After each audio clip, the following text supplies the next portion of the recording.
কাকিমা দুটো চিপস দাও না। হ্যাঁ হ্যাঁ হ্যাঁ হ্যাঁ দুটো চিপস তো দিচ্ছি দিচ্ছি। আমার একটা তোর একটা, ঠিক আছে? আচ্ছা ঠিক আছে, তোর একটা আমার একটা। এই নাও তোমাদের দুটো চিপস ধরো। দাঁড়াও আমি অনলাইন করে দিচ্ছি।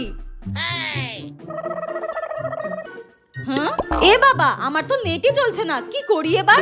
বান্ধবী তোর কাছে থাকলে দিয়ে দে না রে। হ্যাঁ এই রে, অমনি আমার ঘরে ফেলে দিল। আমি নিজেই ফোকটিয়ায় খাবো ভাবলাম। আমার কাছে তো 50 টাকার নোট, আমার কাছে তো 10 টাকা খুচরো নেই। আরে কোনো ব্যাপার না, খুচরো হয়ে যাবে। বাহ এবার দিয়ে দে। আরে ওই 50 টাকাটা তো ছিঁড়ে গেছে, কি করে দিই বল? কাকিমা নেবে নাকি? কোনো ব্যাপার না কোনো ব্যাপার না, আমাদের দোকানে সব নোট চলে, ছেঁড়া ফাটা ধজা মার্কা সব সব চলে। দাও আমি চালিয়ে নেব। এই কাকিমাটা না খুব চালাচ্ছে।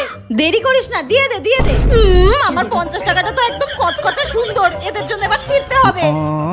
হ্যাঁ এ ভাই ছেড়ে দে ছেড়ে দে, টাকা কেটে নিয়েছে, ছেড়ে দে, তোকে দিতে হবে না। আমি এবার টাকাটার কি করব? চল চল এবার আমরা মজা করে চিপস খাই।